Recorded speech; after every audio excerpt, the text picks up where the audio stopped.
The alarm bells rang through the massive space station called Harmony Point. Commander Jake Sullivan jumped up from his desk and ran toward the main hall. Red lights flashed everywhere and alien voices filled the air with panic. Jake was one of only 3 humans on the station. Most of the time, nobody paid much attention to him. The other aliens thought humans were too emotional and too unpredictable to handle important matters. They were wrong about that, but Jake had learned not to argue. When he reached the main conference room, chaos greeted him. 12 different alien species had representatives there, and they were all talking at once. In the center of the room, behind a wall of energy shields, 3 tall blue aliens sat on the floor. These were Altarian diplomats, and they looked scared. Standing over them were 4 Zephyrians. Their skin, which was usually clear like crystal, had turned bright red. Jake knew this was bad. When Zephyrians turned red, it meant they were about to become violent. The leader of the Zephyrians held a weapon that hummed with deadly energy. His name was Kethmore, and Jake had met him before during trade meetings. Kethmore had always seemed reasonable then. Now he looked desperate and angry. "We want our mining rights back," Kethmore shouted. "The Altarians stole our colony. We will not leave until they give it back." Station Commander Veltar clicked his insect-like claws together. He was a Thrixian, and his species was known for being calm and logical. But even he looked worried now. "This is not how we solve problems," Veltar said in his buzzing voice. "Violence will not help anyone." The other aliens in the room began trying their own methods to end the crisis. The Volthari, who looked like walking computers made of metal, started projecting numbers and charts into the air. They showed mathematical equations that proved why the hostage situation was illogical. "The probability of success through violence is only 12%, announced Zarkon, the Volthari representative. "The optimal solution requires immediate surrender and negotiation through proper channels." Kethmore looked at the floating numbers with confusion and anger. "Keep your math away from me," he growled. "My people are starving because the Altarians took our world." Next, the Delrani tried their approach. These purple, graceful aliens had the ability to project emotions directly into other minds. 3 of them joined hands and began sending waves of calm and peace toward the Zephyrians, but this only made things worse. Kethmore stumbled backward as if hit by something invisible. "Stop trying to control my mind," he screamed. His skin turned an even deeper red, and the weapon in his hands began to glow brighter. The Corvan delegate, a massive warrior covered in thick armor, stepped forward. His species believed that all problems could be solved through shows of strength. "Surrender, now, or face the consequences," General Thorak announced. He activated his own weapons and pointed them at the energy barrier. "We will break through your shield and take you by force." This was the final mistake. Kethmore pressed his weapon against the nearest Altarian hostage's head. The blue alien whimpered in fear. "One more threat and I start killing them," Kethmore said. His 3 companions raised their weapons as well. Jake watched all of this with growing concern. Every species was trying to help, but they were all making the situation worse. The Volthari thought everything could be solved with logic and numbers. The Delrani believed emotions could be controlled and manipulated. The Corvans saw only strength and weakness. None of them understood what Kethmore really needed. Commander Veltar's antenna twitched with stress. He looked around the room at all the failed attempts. His large compound eyes finally settled on Jake, who was standing quietly in the corner. "All methods have failed," Veltar announced to the room. "I am activating Emergency Protocol 7. The aliens in the room looked confused. Protocol 7 was almost never used. In fact, most of them had forgotten it existed. "Emergency Protocol 7, Veltar continued, requires us to call for a human negotiator." Silence fell over the room. Even Kethmore stopped shouting and stared at the Thrixian commander. The other aliens began talking among themselves in quiet, surprised voices. "A human?"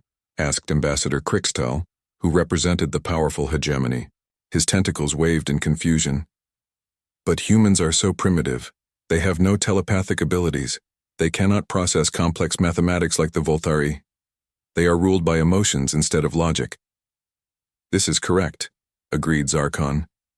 "Humans are the newest species to achieve space travel. They still fight wars among themselves on their home planet. How can they solve a crisis that we cannot? Jake felt his face get hot with embarrassment. It was true that humans were the youngest, spacefaring species. It was also true that Earth still had conflicts and problems, but Jake had seen something the others missed. While all the aliens had tried to impose their solutions on Kethmore, none of them had actually listened to him. They heard his demands, but they didn't understand his pain. Veltar clicked his claws. Again. Protocol 7 exists for situations exactly like this one. It was created after the Nexari Rebellion, when only human negotiators could end the violence. I am sending the emergency signal now. He pressed a button on his desk. Somewhere, in the station, a message was being sent to the human diplomatic section. Jake knew that Captain Lisa Martinez would receive the call. She was the best negotiator he had ever seen work. "How long until the human arrives?" asked the Delrani representative. "Captain Martinez should be here within minutes," Veltar replied. Kethmore laughed bitterly from behind his energy shield. "A human? You think one weak human can solve this when all of your advanced species have failed?" Jake wanted to answer, but he stayed quiet. Soon, Kethmore would understand what made humans different. Soon, all the aliens in this room would see why Protocol 7 existed. The sound of running footsteps echoed in the hallway outside. Captain Lisa Martinez was coming, and Jake knew that everything was about to change. Captain Lisa Martinez walked into the conference room with calm, steady steps. She was not tall or impressive looking. Her brown hair was pulled back in a simple ponytail, and she wore a plain blue uniform. Next to the towering aliens around her, she looked small and ordinary. Behind her came Detective Ben Coleman, carrying a simple bag of equipment. The aliens stared at both humans with curiosity and doubt. These two people were supposed to solve a crisis that had defeated 12 advanced species. Lisa looked around the room quickly, taking in the situation. She saw the red-skinned Zephyrians behind their energy barrier. She saw the 3 frightened Altarian hostages. She noticed the failed equipment and weapons that other species had tried to use. "Brief me," she said to Commander Veltar. "The Zephyrians took the Altarians hostage 4 hours ago," Veltar explained. "They demand the return of mining colony, ZX-7, which was awarded to the Altarians in last month's territorial court decision. All standard negotiation methods have failed." Lisa nodded. She did not ask for detailed reports or complex analysis. Instead, she walked closer to the energy barrier and looked directly at Kethmore. "Can he hear me if I talk?" she asked. "Yes, the barrier allows sound to pass through," Veltar replied. What Lisa did next surprised everyone in the room. She sat down on the floor, cross-legged, just outside the energy barrier. The alien delegates gasped. This was not dignified behavior for a diplomatic situation. "Hello, Kethmore," Lisa said in a normal, conversational voice. "My name is Lisa. I heard you're having a difficult day." Kethmore stared at her with suspicion. His crystal skin was still bright red with anger. "Who are you to talk to me? Another alien trying to trick me with false words?" "I'm human," Lisa said simply, "and I'm not here to trick you. I'm here because I think you might be feeling scared and desperate, and I understand those feelings." Ben set up his equipment quietly, in the corner. Unlike the complex machines the other aliens had used, his gear was simple. A few communication devices, some medical scanners, and a tablet computer. Nothing impressive or threatening. "Scared?" Kethmore laughed harshly. "I am not scared, I am angry. The Altarians stole our world and now they must pay." Lisa nodded as if she completely understood. "You're right to be angry. When someone takes something important from you, anger is natural. Can you tell me about your world? What was it like before the court decision?" The alien delegates whispered among themselves. Why was the human asking personal questions? This was a diplomatic crisis, not a therapy session. But Kethmore found himself answering. "ZX-7 was our home for 3 generations. My grandfather built the first settlement there. My father expanded the mining operations. I was supposed to pass it on to my children." "That sounds like it meant everything to your family," Lisa said. Her voice was warm and understanding, without any judgment. "It did," Kethmore said. His red skin began to fade slightly toward orange. But the Altarians claimed they had older, legal rights to the system. The Galactic Court believed their ancient maps over our living presence. Ambassador Crickstal started to speak up, probably to explain the legal complexities, but Lisa held up her hand to stop him. She kept her attention focused entirely on Kethmore. "That must have felt terrible," she said. "To lose your family's legacy because of old paperwork. I can understand why you feel like the system failed you." Ben quietly explained to the watching aliens what Lisa was doing. She's acknowledging his emotions and validating his experience. Most species try to fix problems by explaining why the person is wrong. Humans have learned that people need to feel heard before they can think clearly. "But his claims have no legal basis," protested Zarkon. "The court decision was mathematically sound based on available evidence." "Being right about the law doesn't make his pain less real," Ben replied.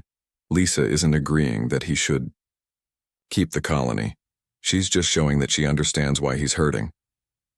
Back at the barrier, Lisa continued talking to Kethmore. "I lost something important once, too. A few years ago, I was negotiating with some angry miners on Mars. They had taken over a processing plant because their company wasn't paying them fairly." Kethmore looked interested despite himself. "What happened?" "I thought I was smarter than everyone else. I tried to rush the negotiation because I wanted to look good to my bosses. I didn't take time to really listen to what the miners needed." Lisa's voice became sad. "My impatience got 3 people killed, including one of the miners I was trying to help." The room fell completely silent. None of the alien species would ever admit to such a failure, especially not during a crisis negotiation. It seemed like weakness, but something changed in Kethmore's expression. His skin continued to fade from red toward its normal clear color. "You made a mistake that cost lives?" "Yes," Lisa said simply. "It was the worst day of my career. I learned that trying to win negotiations quickly is less important than making sure everyone feels respected and heard." "Why are you telling me this?" Kethmore asked. "Because I don't want to make the same mistake again. I want to understand what you really need, not just what you're demanding." Kethmore was quiet for a long moment. Behind him, his 3 companions had also begun to calm down. Their weapons were no longer pointed directly at the hostages. "What I need," Kethmore said slowly, "is for my people to have a future. The colony was our only source of income. Without it, we will have to scatter across the galaxy looking for work. Our families will be broken apart." Lisa nodded thoughtfully. "So this isn't really about the colony itself. It's about keeping your people together and making sure they can support their families." "Yes," Kethmore said, surprised that she understood. "But the Altarians will never give up their legal claim. Maybe we can find another solution," Lisa suggested. "One that gives your people security without taking away the Altarians' rights." For the first time since the crisis began, Kethmore looked hopeful instead of angry. His skin had returned almost to its normal clear state. "You think that's possible?" "Think it's worth exploring," Lisa said. "But first I need you to let the hostages go. They're innocent people who are just as scared as you are." Kethmore looked at the 3 Altarians sitting behind him. They were trembling with fear, but they had not tried to escape or fight back. "They are not my enemies," he admitted. "No, they're not," Lisa agreed. "They're just people trying to do their jobs, like you were trying to provide for your family." Slowly, carefully, Kethmore lowered his weapon. His companions followed his lead. The energy barrier flickered and disappeared as the immediate threat ended. The alien delegates stared in amazement. In less than 30 minutes, the human had accomplished what hours of their best efforts had failed to achieve. 3 weeks after the Zephyrian crisis ended, Jake Sullivan could barely keep up with all the emergency calls. His small office was filled with requests from across the galaxy. Every alien species wanted human negotiators for their problems. The news of Lisa's success had spread through the galactic communication networks faster than anyone expected. Videos of her sitting on the floor, talking calmly to Kethmore, had been watched billions of times. Most aliens could not understand what she had done, but they could see that it worked. Jake was reading through the latest batch of requests when his communication device buzzed with an urgent priority signal. 3 different crises were happening, at the same time, all requiring immediate human attention. The first crisis was on a research station near the Nexari home system. The Nexari were silicon-based lifeforms who thought in perfect logic like living computers. They saw everything as either true or false, right or wrong, with no middle ground. A group of radical Nexari had taken over the station's main laboratory. They called themselves the Pure Logic Movement, and they believed that all other species were corrupting scientific research with their emotions and illogical thinking. Dr. Amy Peterson received the emergency call while she was eating lunch. She was a psychiatrist who had studied alien psychology for 10 years. When she arrived at the research station, the local security forces were completely confused. They have locked themselves in the lab with 5 hostages from different species, explained Commander Rix, a nervous Volthari. They demand that all non-Nexari researchers leave the station permanently. They say emotions have no place in science. Amy looked at the sealed laboratory door. Through the transparent metal, she could see the Nexari terrorists. They looked like walking crystal formations, but instead of the usual blue glow, they pulsed, with angry red light. Have you tried reasoning with them? Amy asked. Of course, Commander Rix replied.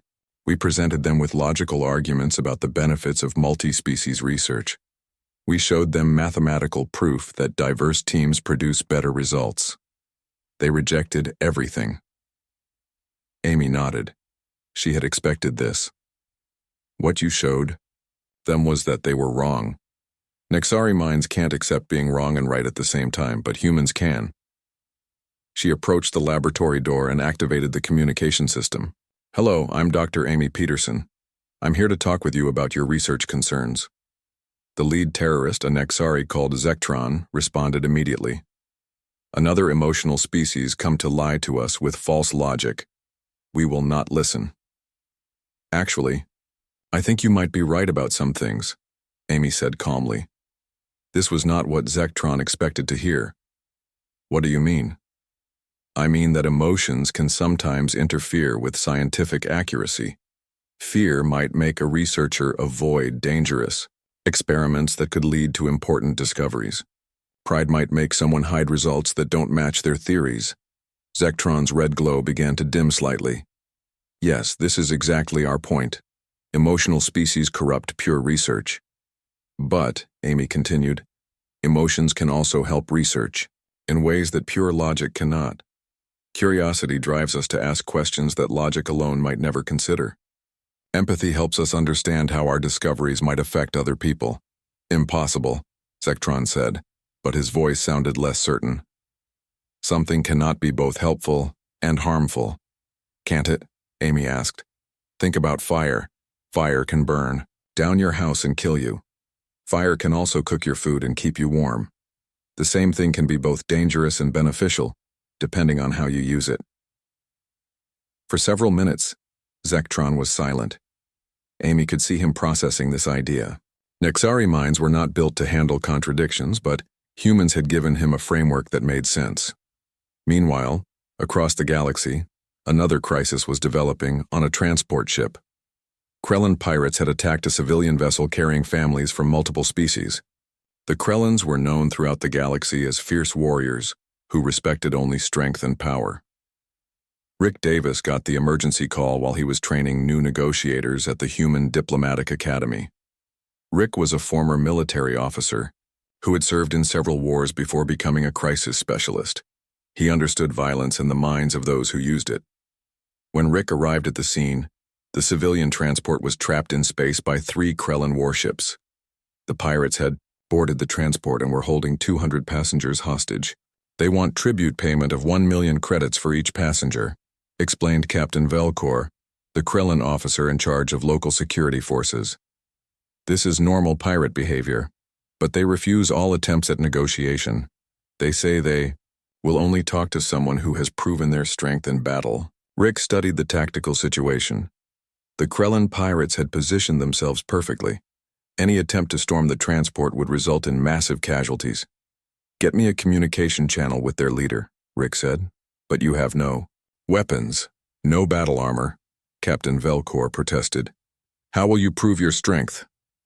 There are different kinds of strength, Rick replied.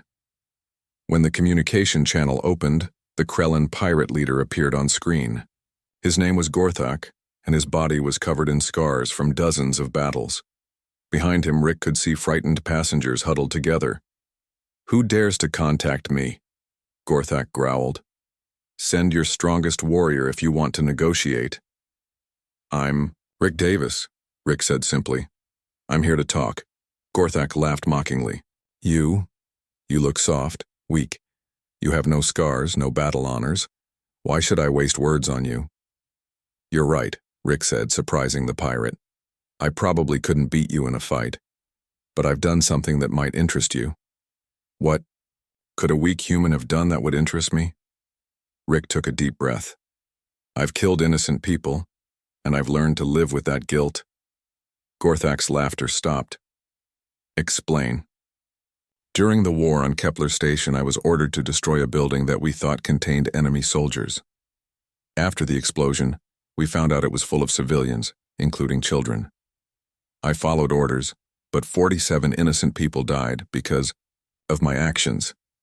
War is war, Gorthak said, but his voice was less mocking now. Innocents die. This is the way of things. Yes, but here's what I learned, Rick continued. After the war ended, I could have pretended it never happened. I could have blamed my commanders or said I had no choice. Instead, I chose to face what I had done. I spent 3 years working in refugee camps, helping people rebuild their lives. Gorthak was listening intently now. Why would you do this? Because running from guilt makes you weak. Facing it, accepting responsibility, trying to make up for your mistakes, that takes real strength. At the same time, on a distant world, the third crisis was reaching its peak. The Ovari were a collective-minded species who had lived as a unified consciousness for millions of years. Every individual Ovari was connected to all others through telepathic links, but something had gone wrong. Some Ovari had begun to develop individual thoughts and feelings, separate from the collective mind. This created a civil war unlike anything the galaxy had ever seen. Katie Williams, a social worker from Earth, found herself in the middle of this unprecedented situation. She had experience helping families torn apart by conflict, but nothing had prepared her for an entire species splitting apart. The crisis was tearing the Ovari civilization apart from within, and only human understanding of both individual identity and group cooperation could help them find a solution. The emergency signal that woke Jake Sullivan at 3 a.m. was unlike anything he had ever seen. Every light on his communication panel was flashing red. The priority level was marked as Galactic Emergency Species Extinction Event. Jake's hand shook as he read the message. The Ascendants had returned. For thousands of years, the Ascendants had been nothing more than legends. Ancient stories spoke of beings made of pure energy, who had evolved beyond physical form long before any current species had achieved space travel. Most aliens thought they were myths. They were not myths. Commander Veltar's voice came through, the emergency channel filled with panic. Jake, you need to get to the council chambers immediately. The Ascendants have taken representatives from every major species. They are demanding the surrender of all organic life in the galaxy. Jake ran through the corridors of Harmony Point faster than he had ever run before. When he reached the main council chamber, he found chaos. Delegates from dozens of species were shouting, crying, or standing in shocked silence. On the massive viewscreen, a structure hung in space near the galactic core. It was bigger than most moons, made of swirling energy and impossible geometry. Inside, Jake could see familiar faces trapped in glowing cages. Ambassador Crixtal from the Hegemony was there. So was Zarkon from the Volthari, General Thorak from the Corvin, and dozens of others. Even Kethmore, who had become an ally after Lisa's successful negotiation, was imprisoned in the strange construct. A voice filled the chamber, coming from everywhere and nowhere at once. It sounded like the wind through mountains, like the echo of dying stars. "We are the Ascendants," the voice said. "We have watched your organic civilizations for eons. We have seen you fight, destroy, consume, and spread like a plague across the galaxy. This ends now." The assembled delegates tried to respond, but their voices seemed small and pathetic compared to the cosmic power they faced. "You will submit to conversion," the Ascendants continued. "Become beings of pure energy like us, free from the weakness and corruption of flesh. Those who refuse will be eliminated, beginning with your representatives. You have one standard galactic day to decide." The transmission ended, leaving the chamber in terrified silence. Commander Veltar clicked his claws nervously. "All diplomatic channels have failed. The Ascendants will not respond to our attempts at communication. They consider us too primitive to be worth talking to." "What about military action?" asked a Corvan general. "Impossible," replied a Volthari scientist. "Their technology is millions of years ahead of ours. Our weapons cannot even touch them."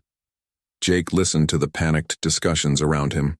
Every species was trying to use their traditional approaches, and every approach was failing. The logical species wanted to calculate odds. The warrior species wanted to fight. The telepathic species wanted to make psychic contact. None of it would work against beings who saw all organic life as inferior insects. "There is one option," Veltar announced reluctantly. "Protocol 7. The chamber fell silent. Everyone remembered how Protocol 7 had worked during the recent crises. But this was different. This was not one angry individual or a small group of terrorists. This was an entire species of godlike beings who wanted to destroy all organic life. "You want to send humans against the Ascendants?" asked Ambassador Morix, a Delrani representative. "Humans are the youngest, weakest species here. How can they succeed where we have all failed?" "I don't know," Veltar admitted, "but it is the only protocol we have not tried." Within an hour, the 3 best human negotiators in the galaxy were standing in the council chamber. Captain Lisa Martinez looked calm as always. Detective Ben Coleman was checking his simple equipment. Dr. Frank Torres, who specialized in the most difficult psychological cases, studied the images of the Ascendant construct. "What do we know about them?" Lisa asked.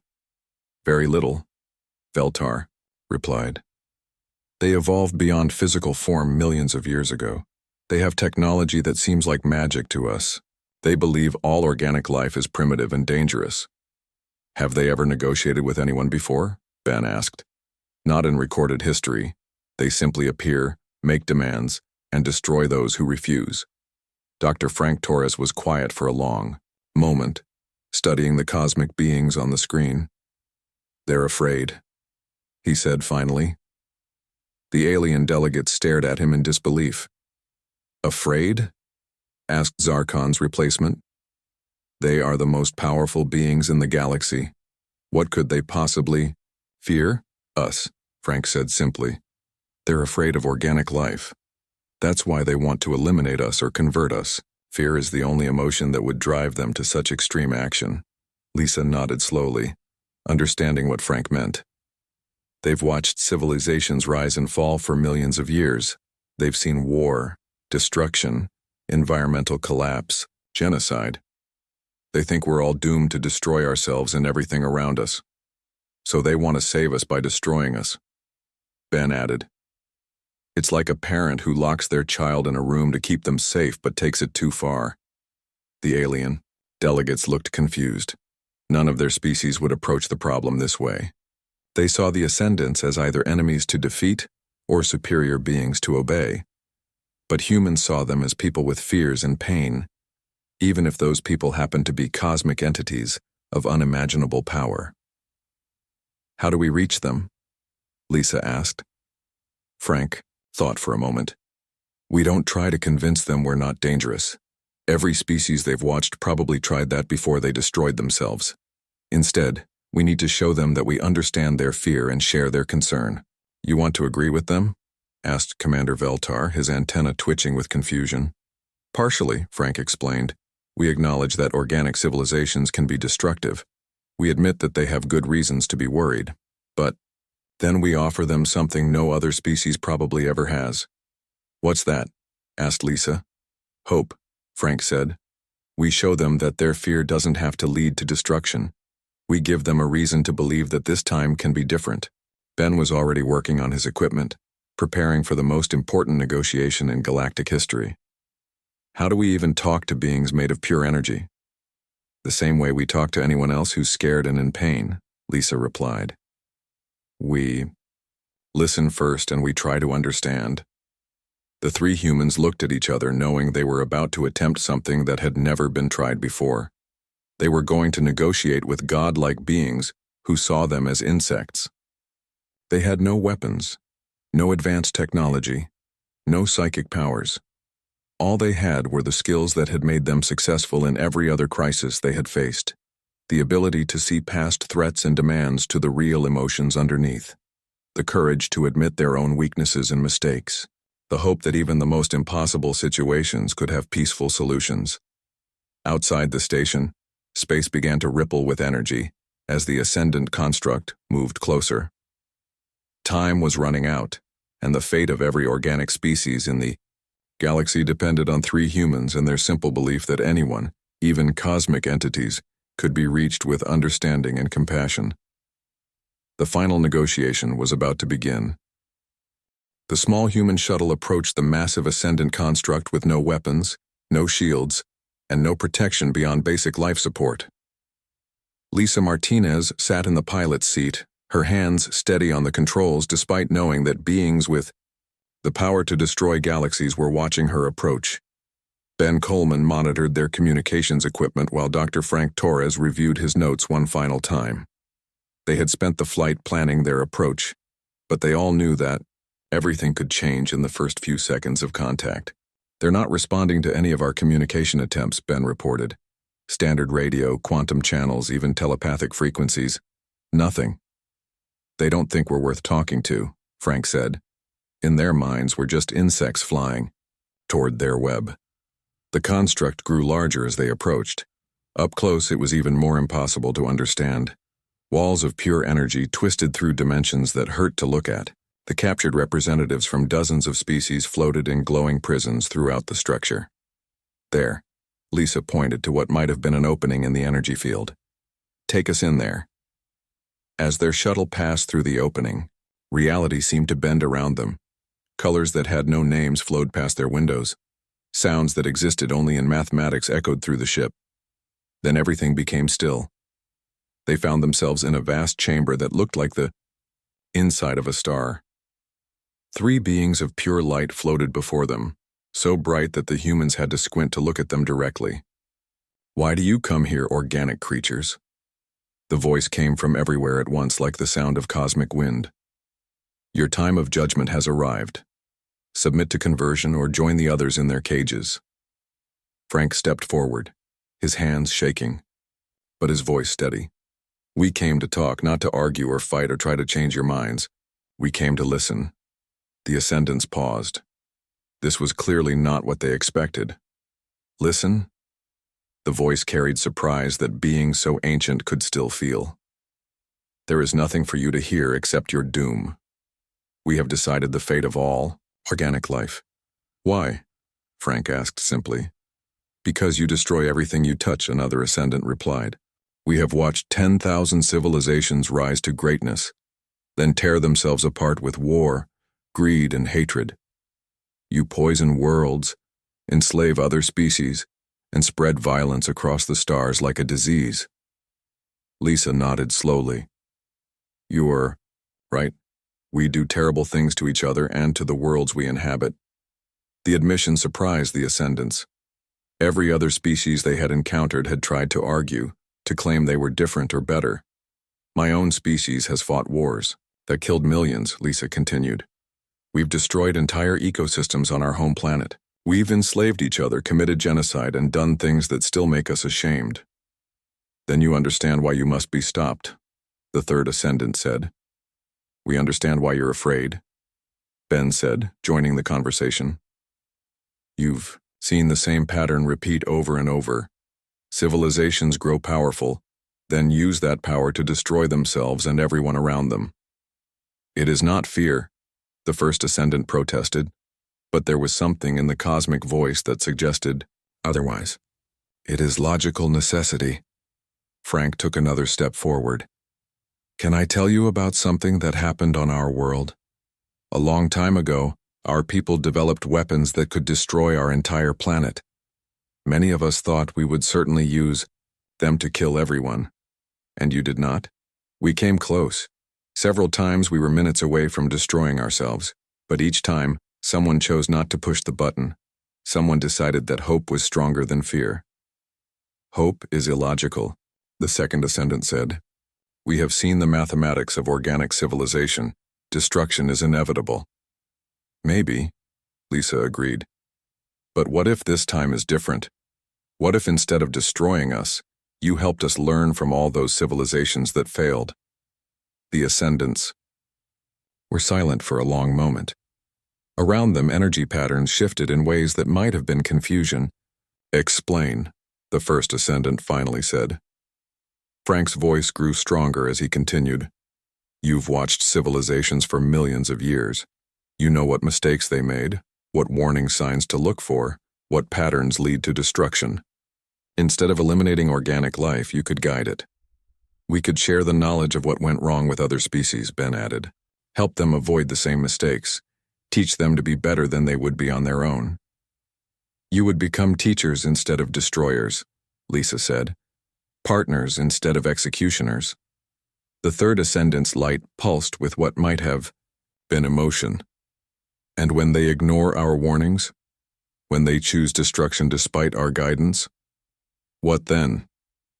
Then you'll have tried something that's never been attempted before, Frank replied. You'll have given them a chance that no other organic civilization has ever had. Why should we trust that this approach will succeed when all others have failed? The first ascendant asked. Lisa smiled sadly. Because we're asking you to do the hardest thing any intelligent being can do. We're asking you to hope when experience tells you not to. We're asking you to choose faith over fear. The chamber around them began to change. The harsh light softened slightly, and the captured representatives started to stir in their energy prisons. You speak of concepts we abandoned long ago, the second ascendant said. Hope, faith, trust. These emotions led to our own downfall when we were organic beings. But they also led to your evolution, Ben pointed out. Without hope, you never would have tried to become more than you were. Without faith, you never would have succeeded in transforming yourselves into beings of pure energy. The three ascendants moved closer together, communicating in ways the humans could not understand. Light patterns danced between them as they shared thoughts at the speed of cosmic processes. Finally, they separated and turned their attention back to the humans. Your proposal has merit, the first ascendant admitted. But how do we know you? Will not simply tell us what we wish to hear, then return to your destructive ways once you are free. Frank looked directly into the impossible brightness of the cosmic beings. Because we're not promising to be perfect. We're promising to try, to learn and to accept your guidance even when it's difficult. And we're asking you to take the same risk that every parent takes with their children. What risk is that?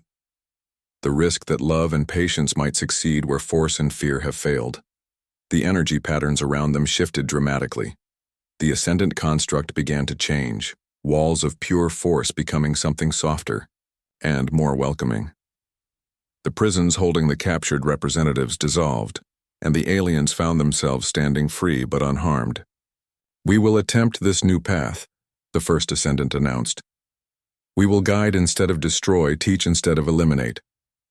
But know this, organic beings, if you prove that hope was misplaced, if you return to the destructive patterns of your predecessors, we will not hesitate to finish what we began today. We understand, Lisa said, and we're grateful for the chance. As the humans and freed aliens prepared to leave the construct, the second ascendant spoke one final time. Why did you succeed where all others failed? What makes humans different from the countless species we have encountered? Frank considered the question carefully. Maybe it's because we're still close enough to our mistakes to remember how much they hurt. We know what it's like to be afraid, and angry and destructive.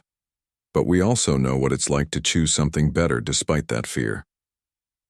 6 months later, Jake Sullivan stood in his new office as director of the Galactic Crisis Resolution Corps. Through his window, he could see human negotiators working with alien students, teaching them the techniques that had saved the galaxy. The Ascendants had kept their promise. They had established the Guardian Council, sharing their knowledge of failed civilizations and helping organic species avoid the same mistakes.